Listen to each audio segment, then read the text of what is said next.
Bismillahirrahmanirrahim. Assalamualaikum warahmatullahi wabarakatuh. Alhamdulillah, alhamdulillahilladzi ahyana ba'da ma amatana wa ilaihi nusyur. Asyhadu an la ilaha illallah wahdahu la syarika lah wa asyhadu anna Muhammadan abduhu wa rasuluh. Allahumma shalli ala sayyidina Muhammad wa ala alihi wa sahbihi ajma'in, amma ba'du. Ma'asyiral muslimin wal muslimat jamaah subuh rahimahullah.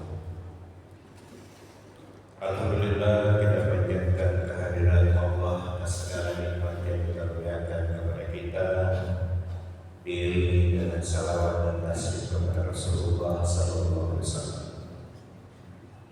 Jamaah yang dimuliakan Allah, ilmu yang diberikan panitia meneladani Rasulullah sallallahu alaihi wasallam, wujudkan kehidupan sosial. Jamaah yang dimuliakan Allah, jelas dalam Al-Quran Rasulullah merupakan uswatun hasanah. Laqad kana lakum fi Rasulillahi uswatun hasanah. Uswah artinya teladan. Untuk meneladani itu dibutuhkan untuk mengenal. Mengenal itu dengan cinta. Tanda cinta adalah bersifat kasihan, banyak menyebut-nyebut dia dicintai. Itulah sebabnya kita setiap saat bersalawat. Dengan membaca salawat itu bukti kita mencintai Nabi.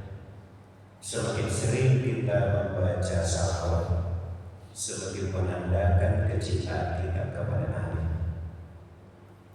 Bersalawat bukan hanya waktu-waktu zikir sesudah sholat. Dalam perjalanan, ibu-ibu ketika masak itu jangan pernah kering mulutnya dari bersalawat kepada Nabi. Sebab janji Nabi, man ahabbani qala ma'i fil jannah. Siapa yang mencintaiku, kata Nabi, akan bersama-sama aku di dalam surga. Ini jaminannya Nabi. Masalahnya adalah bagaimana kita dikenal oleh Nabi, yaitu orang yang membaca salawat itu akan dikenal oleh Nabi. Ya, kemudian karena orang yang bersalawat wajahnya bercahaya. Dalam kitab Mutalal Hadis, hadis yang pertama dalam kitab itu, Nabi mengatakan, Nabi bersabda, "Babal jannah yaumal qiyamah." Saya mendatangi pintu surga pada hari kiamat. Lalu kemudian minta dibuka pintu surga. Lalu kemudian bertanya yang menjaga pintu surga, "Mana siapa? Nama?" Lalu kemudian berkata penjaga pintu surga, "Saya diperintahkan untuk tidak membuka pintu surga sebelum engkau." Jamaah yang dimuliakan Allah, ini hadis menunjukkan bahwa orang yang pertama masuk surga adalah Rasulullah sallallahu alaihi wasallam. Bukan Nabi Adam, bukan Nabi Ibrahim, bukan Nabi Isa, tapi orang yang pertama masuk surga adalah Rasulullah sallallahu alaihi wasallam. Dan tentu umat yang pertama masuk surga adalah kita umat. Kita umat terakhir, Rasulullah Nabi terakhir, kata beliau lebih awal masuk surga. Disitulah nanti kita membutuhkan syafaat. Apa itu syafaat? Pertolongan Nabi. Jadi nanti ada orang masuk surga itu karena syafaatnya Nabi, pertolongannya Nabi. Amal kita banyak, tapi kadang juga ada pengurangnya. gibah, berbuat dosa, bikin kemaksiatan. Jadi kadang-kadang ditimbang lagi. Maka orang masuk surga karena syafaatnya Nabi, pertolongan Allah, diampuni Allah, lalu kemudian mendapatkan syafaatnya Nabi. Inilah kemuliaan keuntungan kita menjadi umat Nabi, yaitu nanti di akhirat mendapatkan syafaat. Nabi akan memanggil umatnya, mendahulukan umatnya masuk surga. Bagaimana Nabi mengenal kita? Yaitu orang yang selalu bersahabat. Maka Nabi akan memberikan syafaat. Karenanya marilah kita senantiasa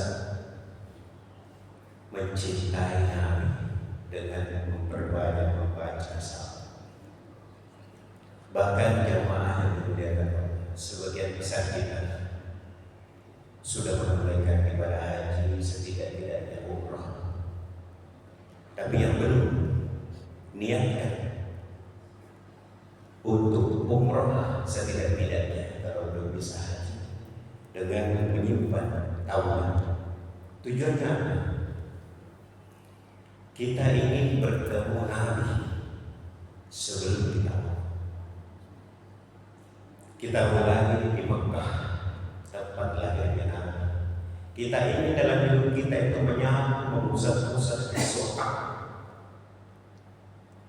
Apalagi kalau kita mencium hajar aswad, itu indah, mulia, karena itu adalah batu dari surga. Lalu kemudian kita ke Madinah. Bagaimana kita bisa sholat di Raudatul Jannah, antara rumah Nabi dengan mihrab. Sholat memandangi mihrabnya Nabi, lalu kemudian melambaikan tangan kepada Nabi ketika berziarah ini. Kita akan melewati makamnya Nabi, Rasulullah, Abu Bakar As-Siddiq, Umar bin Khattab. Itu berada dalam masjid Nabawi. Posisinya di bawah rumah itu. Disitulah rumahnya Nabi, dan disitulah Nabi dimakamkan. Maka alangkah indahnya hidup kita kalau pernah berjumpa dengan Nabi, dengan berziarah. Sebab nanti kita akan masuk surga dengan syafaatnya Nabi yang kita. Hadirin jemaah yang dimuliakan Allah. Yang terakhir, sesuai dengan tema kita, bagaimana mewujudkan kehidupan sosial dengan meneladani Nabi. Seluruh hidupnya Nabi diperuntukkan untuk berdakwah, diperuntukkan untuk memperbaiki umat manusia, mengurusi umat. Coba kita lihat dari sejarah kehidupan Nabi. Semua urusan diurusi oleh Nabi. Lebih dari itu, Rasulullah itu adalah presiden kalau di Indonesia, pemimpin tertinggi. Rasulullah itu Nabi terakhir. Tapi kenapa kemudian masih ada Khalifah Abu Bakar As-Siddiq, Umar bin Khattab, Utsman bin Affan, Ali bin Abi Thalib? Itu menggantikan Nabi menjalankan tugas sebagai presiden, pemimpin. Jadi pemimpin kita itu punya teladan yang patut dicontoh adalah Rasulullah. Tetapi bagaimana caranya Nabi memimpin dalam kehidupan sosial? Yaitu Nabi hidup dalam kesederhanaan. Nabi kan sudah sholat subuh seperti kita, melakukan lagi kegiatan seperti itu, mengurus strategi perang, menanyakan sahabatnya bagaimana kondisinya. Rasulullah tidak kaya seperti kita. Dibandingkan kita lebih kaya secara materi dibandingkan Rasulullah. Sebab kadang Nabi pulang dari masjid bertanya pada istrinya Aisyah, ada makanan? Tidak ada ya Aisyah. Presiden mau makan? Tidak ada. Pemimpin negara tertinggi mau makan? Tidak ada makanan. Kadang juga Nabi kedatangan tamu, tidak bisa menjamu tamu. Lalu kemudian Nabi meminta kepada sahabatnya, siapa di antara kalian yang mau menjamu tamunya Rasulullah? Ada Utsman bin Affan dan para sahabat yang lebih mapan melayani tamunya Rasulullah. Jadi kadang-kadang orang hanya melihat Nabi sebagai pemimpin agama. Nabi adalah pemimpin negara, mengurusi negara, mengurusi umat manusia. Dan bagaimana caranya Nabi memimpin? Caranya Nabi memimpin adalah dengan penuh keramah tamahan, penuh senyuman. Tidak ada orang yang disakiti oleh Rasul. Tidak pernah ada orang yang dibenci oleh Nabi. Nabi dengan rahmatan lil alamin. Tidak ada balas budi, balas dendam, tidak ada. Dari Nabi memimpin manusia dengan sifat utamanya adalah amanah. Beliau bertanggung jawab mengurusi umatnya. Jadi bukan karena kekayaan seorang bisa menjadi pemimpin. Justru Nabi memimpin dengan keteladanan salah satunya dalam kehidupan kesederhanaan. Justru dengan kesederhanaan itu pemimpin bisa berbuat lebih banyak dan dicontoh, dicintai oleh umatnya, oleh masyarakat. Jamaah yang dimuliakan, Nabi itu terpercaya, siddiq.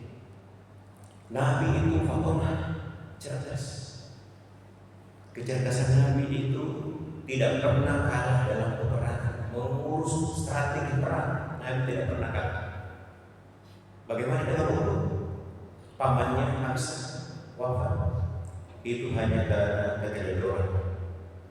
Jam terbangnya umat Islam berperang masih sedikit, menang di perang Badar, lalu kemudian di perang Uhud kalah. Itu hanya menang sesungguhnya, tapi karena teledor ada serangan balik itu yang menyebabkan kalah. Nabi ahli strategi. Nabi dengan Fatimahnya hijrah dari Mekah ke Madinah. Nabi itu hijrah bersama dengan Abu Bakar As-Siddiq, tidak bersama-sama dengan rombongan yang lain. Kenapa? Nabi tahu bahwa Nabi mau dibunuh. Sekiranya Nabi hijrah bersama rombongan bisa saja dihadang terus dibunuh. Islam tidak bertemu. Islam bertemu karena Nabi Fatimah ahli strategi. Dalam diplomasi juga Nabi selalu menang. Misalnya di Piala Madinah, banyak sahabat yang protes. Fatimah Makkah banyak yang protes. Tetapi apa yang dipikirkan oleh Nabi selalu? Dan Nabi tabligh. Tabligh adalah orang yang pandai berbicara. Nabi tidak terlalu banyak mengumbar janji, tetapi tidak ada satupun yang disampaikan Nabi tidak bermakna. Maka seorang pemimpin patut mencontoh Nabi, karena situ adalah pedagang harus mencontoh Nabi. Apa modal Nabi berdagang? Adalah kejujuran. Artinya kalau ada orang berdagang lalu kemudian tidak jujur, biar keuntungannya dipakai sedekah tidak diterima. Kalau sumbernya haram. Biasa ada orang berbisnis dengan kecurangan segala cara dilakukan manipulasi. Setelah kemudian baru tidak bisa. Ibaratnya tidak bisa satu botol dimati membersihkan. Artinya apa? Mari kita memulai hidup kita dengan mencontoh Nabi. Kata-katanya dijaga, perilakunya dijaga, hidupnya sederhana, baik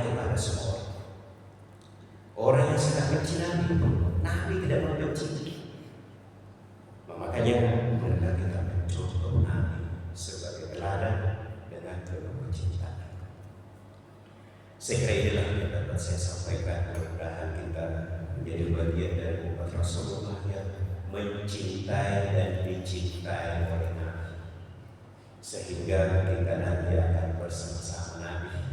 Kloter pertama masuk surga bersama Rasulullah SAW. Karena itu perbanyaklah membaca salawat, baca sejarah Nabi, lalu kemudian kita meladani Nabi dalam kehidupan sehari-hari. Tidak ada profesi yang bisa terlepas dari meladani Rasulullah SAW. Jujur, sederhana, dan selalu ingin umatnya menjadi baik. Menjelang wafat, begitu cintanya Nabi kepada kita umatnya, sudah mewafat Nabi masih memanggil-manggil ummati, ummati, umatku, umatku. Begitu cintanya Nabi kepada kita, maka mari kita juga selalu menumbuhkan rasa cinta kita kepada Nabi dengan membaca salawat. Mari kita tutup pertemuan ini dengan berdoa.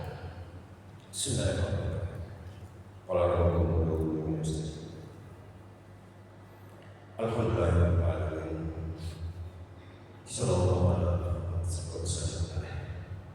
Allahumma rabbana wa amili wa ja'alna min ibadika as-salihin. Allahumma faqihna fi din wa lamma ta'ala. Allahumma yassir lana wa sawa'ika. Allahumma inni bil-ilmi wa sayyidni bil-hilmi wa aqimni bil-taqwa wa jannibni bil-ma'asi. Allahumma ij'alna syakuran wa ij'alna saburan wa ij'alna ihsanan wa bi'afwika nasta'in. Rabbana zalamna anfusana wa in lam taghfir lana wa tarhamna lanakunanna minal khasirin. Rabbana atina fid dunya hasanah wa fil akhirati hasanah wa qina adzabannar. Wa sallallahu ala sayyidina Muhammadin wa ala alihi wasallam. Lebih dan kurangnya dimaafkan. Billahi taufiq wal hidayah. Assalamualaikum